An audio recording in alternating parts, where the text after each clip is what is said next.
si se va entendiendo esto. Esto del determinismo, chicos, también impacta en la historia, ¿no? Hablar, por ejemplo, de la guerra de Malvinas solamente desde las condiciones de un contexto argentino, estoy determinando geográficamente un proceso histórico que están involucrados todas las embajadas, sobre todo en las embajadas de las potencias, ¿no? Cómo trabajaron, ¿no? Esto, digo, es muy común encontrar estas situaciones, ¿no? Yo he escuchado charlas de la guerra de Malvinas y nunca nombraron a los británicos o Inglaterra. Digo, es imposible esto, no se puede entender. Bueno. O sea, hay que mostrar los dos lados de la moneda, básicamente. En realidad no tiene dos lados la moneda. Esta moneda de la historia tiene varios lados, Claro. ¿sí? ¿Sí? Perdón, Nicolás, pero digo, tiene varios, ¿no? Porque si no nos quedamos con dos. Estoy por aprender. Como una pelota, hay que estirar la pelota. Mañana vas a tener otra mirada nueva. ¿Sí? Cada día van a ser diferentes, porque aparecen datos nuevos y nuevas miradas. Nuevos hombres y mujeres que participaron en un proceso histórico, cuestionando algo a lo mejor, ¿sí? Esto es importante que nosotros lo entendamos. Digo, a esto es lo que me refiero, ¿no? A esto es lo que de alguna manera tratamos de salir de este enredo del determinismo geográfico y del universalismo eurocentrista, ¿no? ¿Sí? Porque vamos con un pensamiento hegemónico, todos nos dicen tenés que hacer tal cosa o tenés que hablar de tal manera. Digo, dejemos que cada uno tenga ciertas libertades, me parece, ¿no? Cuando nos imponen cosas es un tema...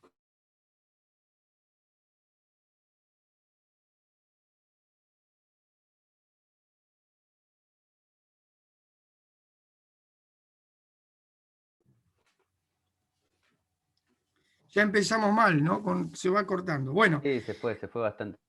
Sí, ¿se entendió esto del determinismo, chicos? El determinismo, esto es, digamos, siempre determinando al hombre con ciertos aspectos mucho más complejos, ¿no? Cuando la vemos la cosa muy simple es porque hay algo que hay una intención, ¿no? Sobre todo la intención o es ideológica o es buscar que yo pueda convencer a alguien desde algún lugar, ¿no?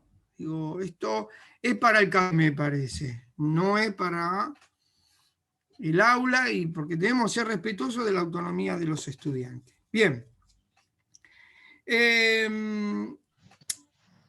Y hay un aspecto que también en el diseño curricular a mí me parece que es muy rico esto, de hablar de, digamos, esto del universalismo nos lleva a ciertas leyes también, ¿no? Ciertas leyes universales que a veces no se pueden cuestionar y también esto también tiene ciertos aspectos que hay que, por ejemplo, ¿no?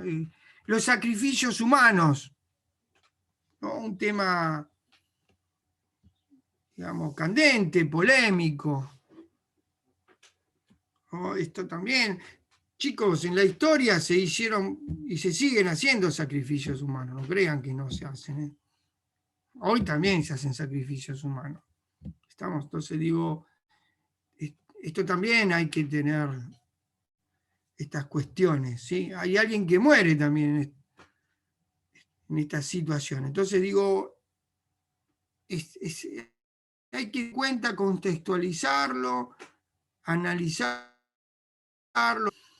qué piensan, qué sienten, cuáles son sus inquietudes, ¿no? También esto tiene que ver con las necesidades de nuestros estudiantes, que a lo mejor a mí me han enseñado mucho los estudiantes, ustedes me enseñan mucho en esto, ¿no? Entonces digo, uno también, no es que esta idea eurocentrista de que viene el profesor y hace transferencia del conocimiento, y no es así, ¿no? Nosotros lo que tenemos que lograr es construir todo el grupo, el conocimiento desde los estudiantes, ¿no? No somos una tabla rasa.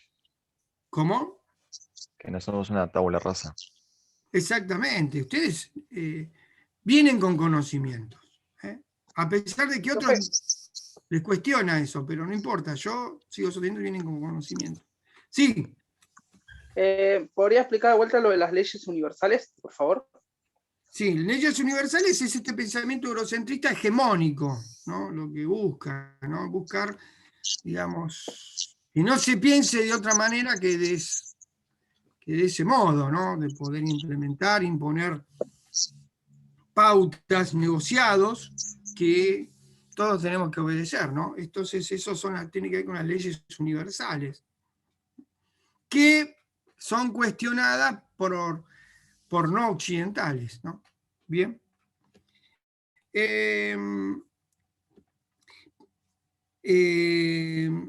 Según los autores, hay algunas interacciones que no deben faltar en la programación. Cuando digo programación es la planificación y el proceso de enseñanza y aprendizaje. Es las dicotomías, por ejemplo, no son dicotomías, sino que serían relaciones, mejor dicho, ¿no? Vinculaciones que debemos hacer naturaleza-cultura. Esto de lo sociocultural tiene que ver con lo sociocultural, esta relación de hombre y naturaleza. ¿Sí? No es la misma relación en un proceso histórico precolombina que postcolombino, ¿no? Entonces, los procesos son totalmente diferentes y las condiciones también. El de espacio y tiempo, esto tiene que ver con el contexto. Siempre hay que contextualizar, chicos. Todo lleva un contexto, ubicación espacial y ubicación temporal.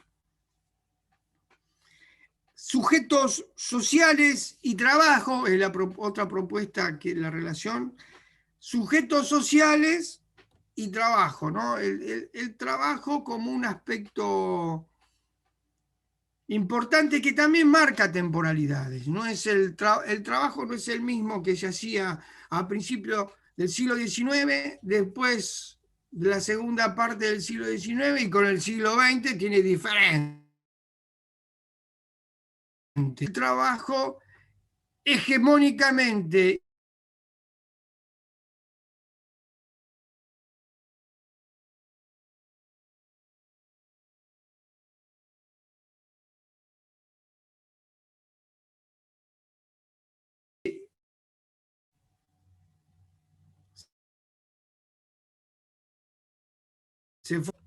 en el día de hoy, por ejemplo, en los últimos 2 años, podríamos decir, el trabajo ya tiene una mirada y ya hay una ley que responde a la virtualidad, ¿no? ¿Cómo va a ser el trabajo desde la virtualidad? Ya no va a haber la presencialidad de las empresas multinacionales. Esto es, digamos, me parece que apuntan a eso. Entonces, fíjense, ¿no? Digamos, es bastante complejo. Yo sé a dónde vamos, pero bueno, lo están determinando y nos van llevando a eso, a ese universalismo, lo que nosotros le venimos marcando. Bueno, esto es lo que dice el diseño curricular. ¿Qué es lo que agrega Acosta? Agrega 2 relaciones más. Una es la política y la cultura, que está ausente en el diseño curricular, porque la política es la que marca el territorio. Esto ténganlo en cuenta siempre, chicos. ¿Sí? Cuando hago una política, porque está marcada en el territorio, temporalmente y espacialmente. Por ejemplo, temporalmente, en la época del desarrollismo de Frondizi, se comenzaron a cerrar los ramales de ferrocarril. Eso es lo temporal. Yo voy y veo las vías muertas de distintas provincias que ha dejado rastros, ¿no? Entonces, ¿se entiende? Es porque hubo una política que se marcó en lo temporal y en lo geográfico y determinó la cultura de los pueblos, porque cerrar el ferrocarril quedaron pueblos aislados. ¿Y dónde se profundizó después? En la época de Menem. Con Menem. Sí, sí. Ramal que para, ramal que se cierra. Fue la gran frase. Es una frase para trabajarla. para trabajarla, chicos. Profe, ¿qué generaron, dijo? ¿Cómo? ¿Qué generaron, dijo, profe, recién? Determinaron la cultura, ¿no? La determinaron, ¿no? Los pueblos que quedaron aislados por la falta del paso del ferrocarril, ¿se entiende? Digamos, los aislaron, chicos. Imagínense, un pueblo aislado lo estás determinando culturalmente, y si lo determinas culturalmente, le quitas la felicidad del pueblo, ¿no? Esto es lo que le estoy diciendo, es filosófico, práctico, podríamos decir, ¿no? Pero bueno. Igualmente, por esa causa también desaparecieron muchos, o sea, se mudaron a otros pueblos. Por eso mismo. Tuvieron que dejar familias, su arraigo, Roberto. Sí. ¿Te imaginas lo que es tu arraigo, tu lugar, ¿no? Como dice Kush, ¿no? Lo geopolítico habla del molde cultural que deja la cultura. Eso es una imagen hermosísima, ¿no? Es decir, es como el molde cultural es cuando dejan, por ejemplo, Machu Picchu es el molde cultural de los incas, ¿no? Deja el molde de la cultura, ¿no? Es una cosa tan impresionante ese concepto del molde cultural desde lo geopolítico, ¿no? Porque también eso tiene que ver con lo geopolítico, ¿no? Bien, y otra que agrega Acosta, que no solo la política y la cultura, sino también lo que agrega Acosta es las creencias y la cultura, ¿no? Como que las creencias es todo laico, ¿no? Todo material. Y lo inmaterial está ausente en estas cuestiones. Ustedes se van a encontrar con estudiantes con una presencia tremenda en cuanto a lo espiritual y a lo inmaterial, ¿no? Un ejemplo podría ser Santa Evita, por ejemplo. ¿Cómo? Santa Evita o el Día de San Perón. O sea, como una creencia y la cultura. Sí, podría darse, pero no sería tanto lo que mayormente venía pensando. Podría ser lo que vos estás marcando, ¿no? Pero eso tiene también tiene una intención, ¿no? Porque esto es algo que también yo quiero marcarlo, ¿no? Vos no podés separar la Eva de Perón, es imposible. Es como separar la encarnación de Rosas.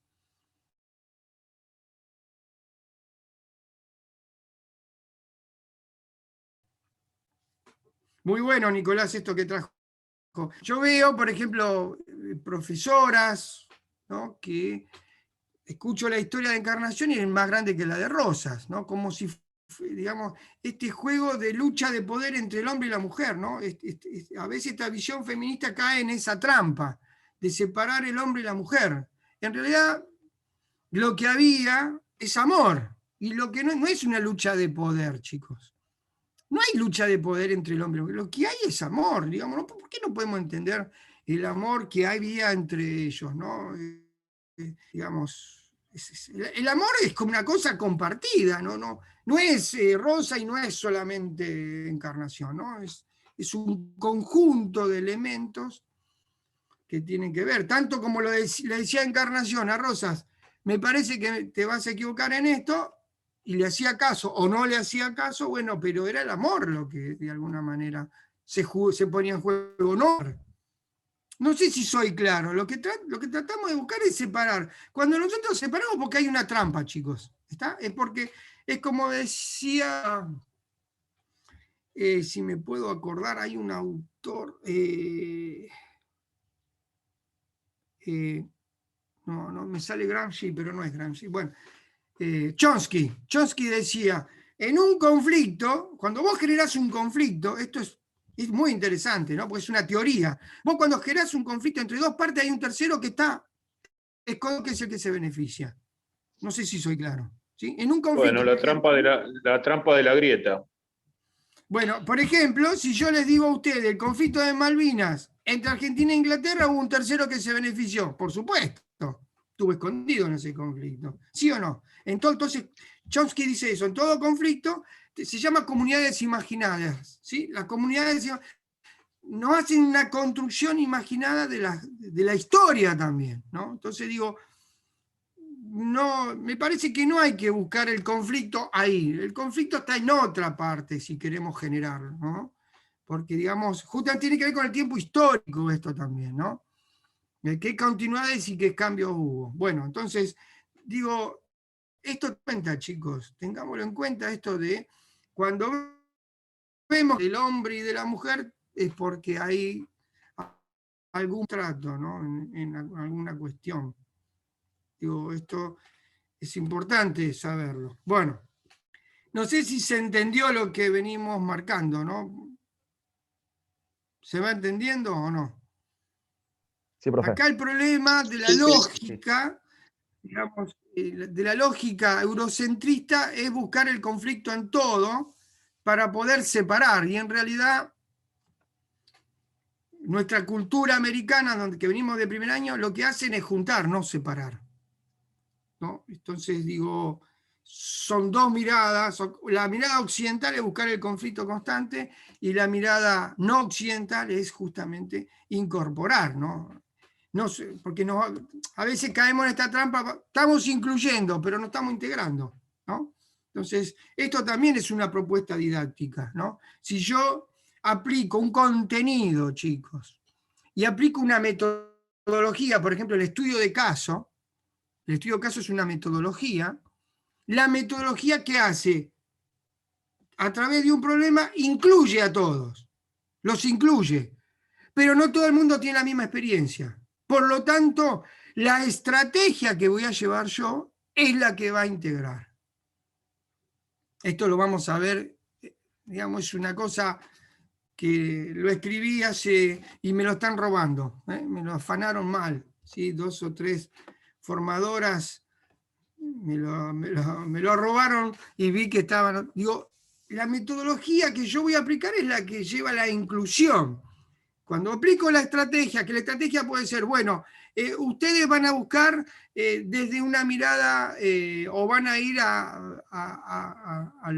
al museo a buscar fuentes y vos vas a buscar revistas, porque hay uno que está más cerca. Bueno, las dificultades que pueda tener uno, yo tengo que fijarme primero qué dificultades tienen mis estudiantes para llevar adelante la estrategia, porque si no tienen dinero para ir a buscarlo desde Google, porque no tienen datos, entonces tengo que darle otra estrategia al estudiante. ¿Para qué? Para poder integrarlo. Si no, los dejo afuera, chicos. Esa es la estrategia, dentro de la misma metodología. No tengo que cambiar la metodología, lo que tengo que cambiar es la estrategia. ¿Se entiende esto? Quiero que quede bien claro, ¿sí? Clarísimo. Lo que incluye la estrategia, la integra. La inclusión la lleva a la metodología y la estrategia es la que integra. Si yo no integro al estudiante, por más que lo incluya, no sirve para nada. No tiene sentido. Es como el pensamiento crítico, sí, bien, critico, qué sé yo, pero no llego a la construcción de conocimiento. Y entonces, digo, tratemos de esto, de llevarlo, de aplicarlo, chicos, ¿sí? Apliquémoslo en nuestra. Van a ver el éxito que van a tener, el éxito que van a tener con sus estudiantes, la alegría que por lo menos la alegría que a mí me produce cada vez que veo a un estudiante que pudo progresar, toma el camino que tome. Si yo no me voy a meter en el camino, porque hay otros capaz que yo encuentro que son botelleros, ¿no? Y sin embargo hacen estudios de mercado el botellero. Yo veo que los chicos saben qué casa los sábados y domingos tiran botellas. Por ejemplo, si yo fuera botellero, el lunes yo pasaría por la casa de Cristian Forti, porque seguro que me voy a encontrar con botellas. Entonces, bueno, ese tipo de cosas, ¿no es así? O de Martín, ¿no? Seguro, por casa, profe. ¿cómo andamos? Seguro. Bueno, entonces esta es la idea, ¿no? Digamos, ellos hacen estudio de mercado. Alguien les enseñó y misma escuela y va buscando estas cosas, ¿no? Esto es donde tenemos que responder, chicos, ¿sí? Que les sea significativo. Y no es porque son botilleros, van a ser lo peor. Yo sé que todo el mundo quiere que sean. El ser que planteaba Kush, del ser doctor, ser abogado, ¿no? El ser, ¿no? Bárbaro. Pero lamentablemente los que son parte del ser nos llevaron a esta nación así, separada, con conflictos. Digo, necesitamos gente del estar también, ¿no? Del ser y del estar siendo. Entonces digo, nosotros debemos acompañar a nuestros estudiantes el camino, mientras tratemos de que el camino sea el bien, ¿no? Porque también los chicos se nos van para otro lado y bueno, igual tenemos que acompañarlos, ¿sí? Entonces esto también es parte del compromiso más allá de la escuela, ¿eh? No sé si estamos siendo claros en estas cosas, ¿eh? No sé si somos claros, pero bueno, espero que sí. Con respecto a la construcción de los campos de las ciencias sociales, ¿sí? La historia tiene un rol importante, ya que va a buscar explicar, interpretar y comprender tres aspectos que son muy importantes. Si yo le pregunto a ustedes qué es explicar, me sabrían decir, ¿no?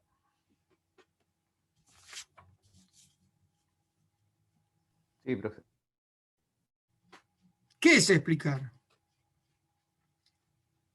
Tratar de trasladar un concepto que uno tiene a otra persona. Bien, puede ser, lo tomo a eso, bien, Cristian. ¿Qué más puede ser? Para mí es un traspaso, profe. Traspasar lo que yo sé. Tratar de explicar el conocimiento que uno tiene acerca de lo que leyó, de lo que entendió. Bien, voy a corregirlo con todo cariño y amor, ¿no? No tiene que partir de nosotros, Cristian. Yo soy el iluminado, yo soy el que tengo el conocimiento. No, voy a compartir lo que yo sé con mis estudiantes. Tratemos de tomar este rol, ¿no? Tiene que ver con la transposición didáctica. Exactamente, la transposición voy a compartir con mis estudiantes. ¿Eh? No, que yo le voy a hacer comprender como si los otros no comprendieran nada, pero esto tenemos que aprenderlo, chicos, ¿sí? Caemos siempre en esto que salimos del profesorado y somos los iluminados, ¿no? Digamos, paremos un poquito con esto, ¿no? Digamos, nosotros que voy a hacer mi transposición didáctica con todo cariño, Cristian y amor, ¿no? Compartir lo que yo me formaron, ¿sí? Voy a compartir con mi gente, con mis estudiantes, ¿no? Ser parte de ellos y ellos ser parte de mí, ¿no? Esto es muy importante. Que no se lo van a enseñar a esto, chicos. Esto no se lo va a decir nadie porque todo el mundo quiere ser profesor para hacer y concentrar el poder en uno mismo, en el conocimiento. No es tan así, ¿está? ¿Estamos? Entonces, explicar es un aspecto que es compartir la transposición didáctica, y no es que yo voy a estar iluminado, sino que yo voy a preparar mi clase como yo preparo con ustedes cada una de las clases, ¿eh?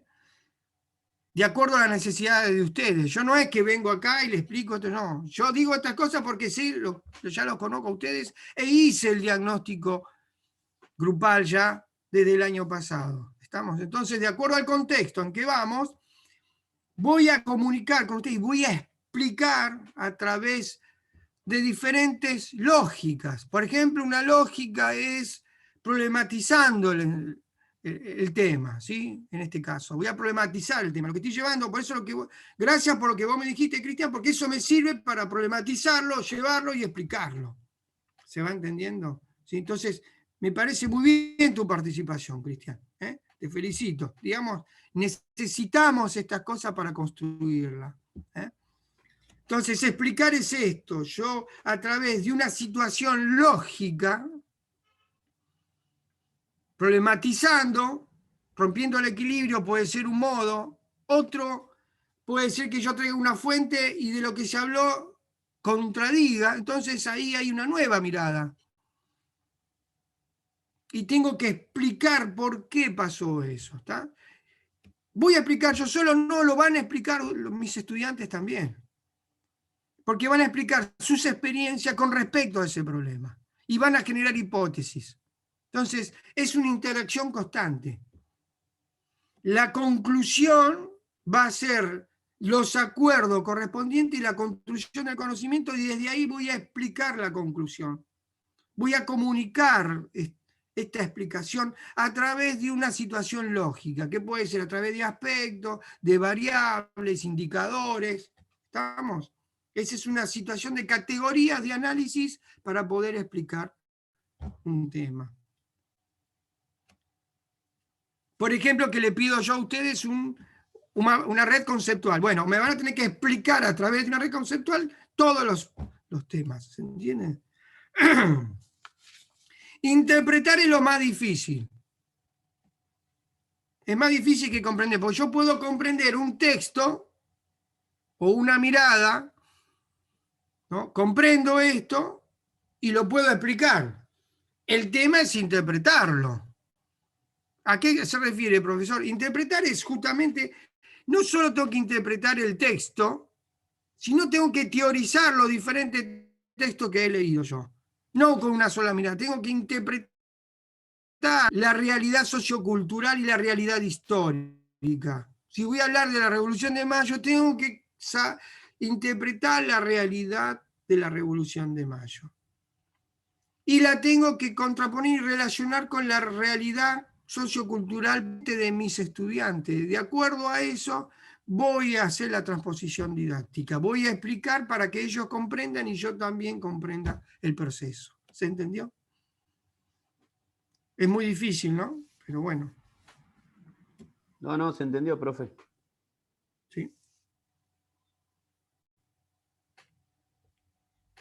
Lo que nos propone el diseño curricular, algo muy interesante, es una actitud participativa, problematizadora y la construcción del conocimiento, pero tengan en cuenta siempre, chicos, la metodología incluye y la estrategia integra.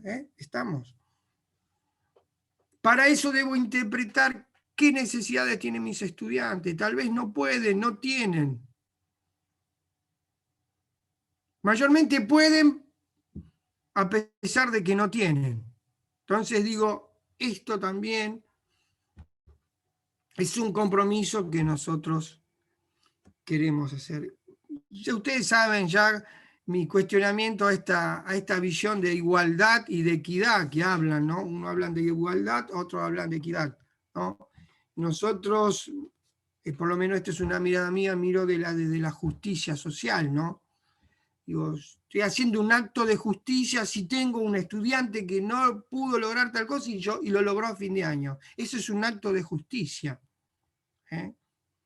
Porque no es que le alcance, porque la equidad, chicos, es por ejemplo esto que yo, vamos a hacerlo, ¿no? Vamos a hacer cosas que Cristian no tiene para hacer 3 Zoom. Y Martín tiene para los 3 Zoom, ¿no? Vamos a ponerle esto, ¿no? La igualdad que sería que los 3 tengan los mismos Zoom, ¿no? ¿Estamos? La equidad, ¿cuál sería? Que a Cristian le tengo que dar más que a Martín, porque Martín puede los 3, pero Cristian tiene nada más que puede 1, entonces le doy 2. Y a Martín le doy 1, ¿sí? Eso es la equidad. Lo que planteamos nosotros es muy lindo eso, pero nosotros queremos que logre lo mismo que Martín y lo mismo que Cristian. ¿Se entiende la diferencia? En el recorrido yo necesito que todos estemos en la misma, alcanzar el mismo objetivo. Tal vez utilizamos diferentes caminos, pero el objetivo lo logramos todos. ¿Se entendió? Esta es la gran diferencia. No es un instante, sino todo el proceso necesitamos que nuestros estudiantes lo logren. Bien. No sé si fui claro en esto. Sí, profe. Sí. Sí, Nicolás. No, que quedó claro, eso quise decir. Ah, quedó claro, bueno. Sí. ¿Todo quedó claro? Sí, clarísimo. Sí. Sí. Bien. Entonces, con respecto a la historia, bueno, tenemos estas cuestiones. Después, los autores hablan de una dialéctica del conocimiento. Ustedes saben, la dialéctica del conocimiento la tenemos que saber y la tenemos que proponer. Pero no nos quedemos con esto, ¿sí? Vayamos más allá. Busquemos, digamos, una interpretación. Porque la dialéctica, me quedo con el conflicto y la síntesis. Y nosotros tenemos que ir más allá de esto, de la síntesis. El problema es que estamos llenos de síntesis y no de construcción del conocimiento. Entonces, esto debe responder de otra manera. La propuesta del diseño es esto, ¿no? Dialéctica del conocimiento. Sí, está bien, pero la dialéctica del conocimiento corremos el riesgo de quedarnos solamente con la síntesis. Nosotros tenemos que ir más allá de esto. Con respecto de la historia, bueno, buscar explicar, interpretar y comprender como elementos que les marca el autor. Luego hay... Esto es muy interesante sobre las dicotomías clásicas que marcan las formas complejas del autor. Habla de urbano-rural, estas dicotomías aparecen en todos lados, ¿no? Lo tradicional, lo moderno, lo público y lo privado. Esto es lo que marca los autores. ¿Qué es lo que agrega Costa? Lo simple y lo complejo, chicos, ¿sí? No aparece en el diseño curricular lo simple y lo complejo. Yo tengo que aparecer con algo simple para ir a la complejidad. Esta lógica tiene que estar en toda secuencia didáctica. Yo cuando tengo que desarrollar una secuencia didáctica, que vamos a ver que es una secuencia didáctica, es una secuencia de actividades organizada, sistematizada, en orden lógico, que vaya de lo simple a lo complejo. ¿Estamos? Esto es muy importante entenderlo. Con respecto y los autores hablan de que el pasado siempre vuelve. En realidad es una visión media extraña esto del pasado vuelve. Lo que sí, el pasado tiene relación con el presente, eso sí que es así, ¿no? No es que vuelve, sino que hay aspectos que se van marcando, ¿no? Y que van teniendo distintos contextos con variables con comportamientos diferentes. Esto es lo que nosotros debemos aportar a nuestros estudiantes. Con respecto al concepto de tiempo histórico, hace todo un desarrollo que vamos a ir viendo. Primero y principal, la de temporalidad. ¿Qué es la temporalidad? La temporalidad es algo que yo voy marcando cuando voy a seleccionar mis contenidos y voy a programar lo que voy a hacer es una temporalidad. Las temporalidades están marcadas por distintos aspectos, ¿sí? Dentro del campo de la historia o campo del conocimiento. Cuando hablamos de campo, hablamos si es político, económico, social, de la mentalidad, etcétera, etcétera, etcétera. Cuando hablamos de aspectos, si ese campo pertenece a un aspecto político económico, político social, ese tipo de relaciones.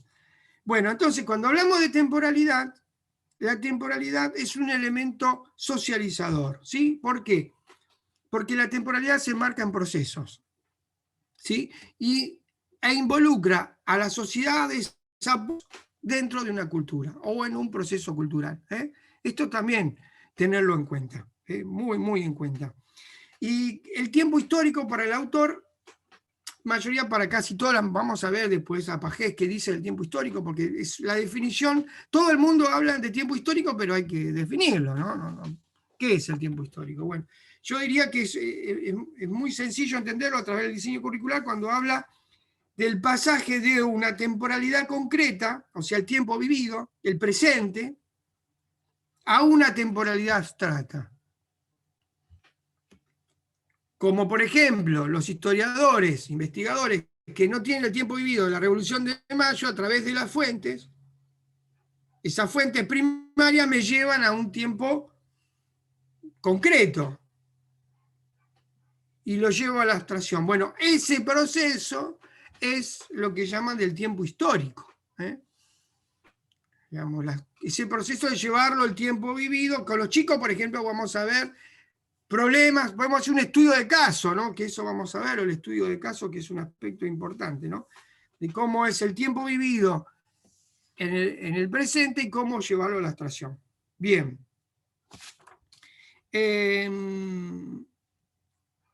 Lo que hace el tiempo, digamos, como insumo nuestro, relación creada, llevarlo a la abstracción es una relación creada, digamos, los historiadores van creando esa realidad sociocultural. ¿Está? Sí, Nicolás. Que la abstracción sería llevar el pensamiento a una idea, a un concepto. Exactamente, la abstracción es algo muy difícil porque nuestros estudiantes, la mayor parte, les cuesta la abstracción.